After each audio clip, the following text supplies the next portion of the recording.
Assalamualaikum warahmatullahi wabarakatuh. Ya teman-teman, di sini saya akan menjelaskan yaitu cara menentukan dan memilih bibit yang berkualitas, teman-teman. Di dalam sebuah kegiatan bercocok tanam, bibit tanaman menjadi salah satu hal utama yang penting untuk diperhatikan. Jadi, teman-teman harus menentukan dan memilih bibit tanaman yang berkualitas untuk mendapatkan hasil tanaman yang berkualitas juga, teman-teman. Sebab bibit tanaman akan menentukan hasil perkebunan teman-teman dan menentukan pertumbuhan tanaman itu sendiri. Sebelum Anda mengetahui bagaimana cara memilih bibit yang baik, Anda juga perlu mengetahui informasi tentang dua jenis bibit, teman-teman. Yaitu bibit tanaman dari biji generatif dan bibit tanaman secara vegetatif, yaitu hasil cangkokan batang, stek, akulasi, dan lainnya.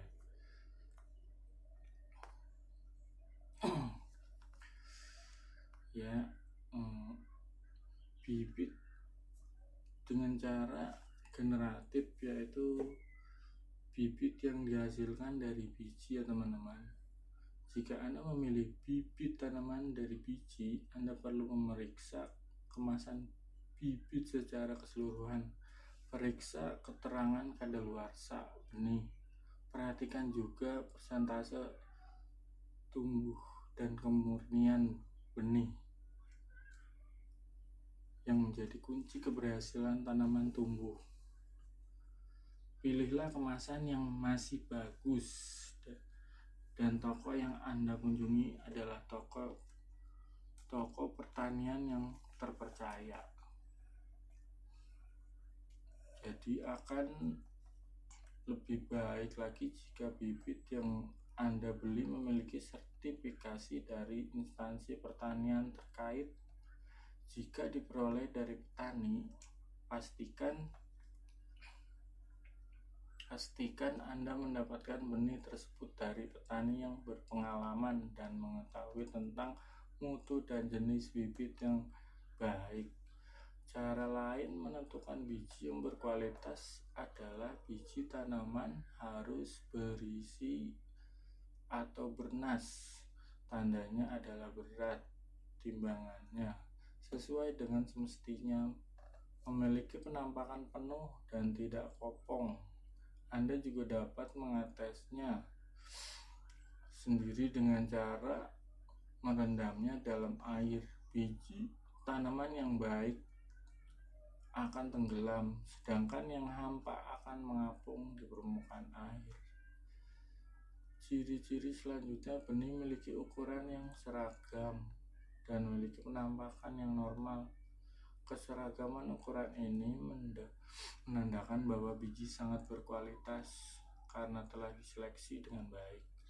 Warnanya juga cerah seperti warna asli, tidak kusam dan tidak berubah warna saat disimpan.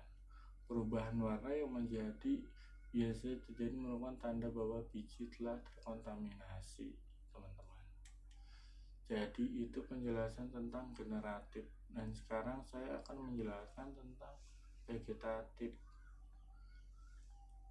Vegetatif itu yaitu memiliki bibit tanaman secara vegetatif sebenarnya memiliki keuntungan lebih baik karena Anda dapat melihat langsung hasil dari tanaman induknya.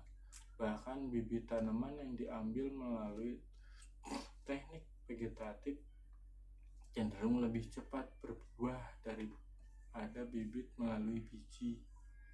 Namun ini tetap tergantung dengan selera Anda dalam menikmati proses kegiatan bercocok tanam. Bibit tanaman secara vegetatif bisa Anda dapatkan dengan tanaman lain yang kemudian Anda tanam sendiri, atau Anda bisa membelinya di toko pertanian.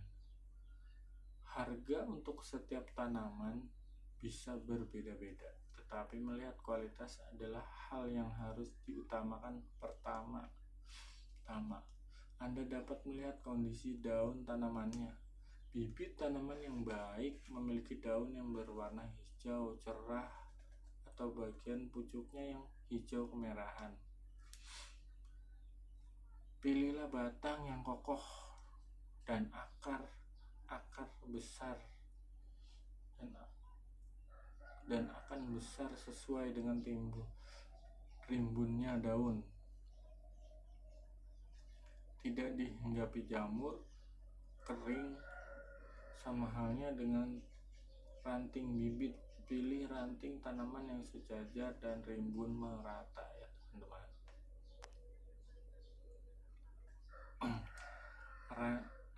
Ranting yang rimbun akan menentukan banyak tidaknya buah yang akan dihasilkan. Jika kebetulan teman-teman ingin memilih bibit tanaman yang sudah ditanam dalam polybag, teman-teman dapat meriksa akarnya. Ini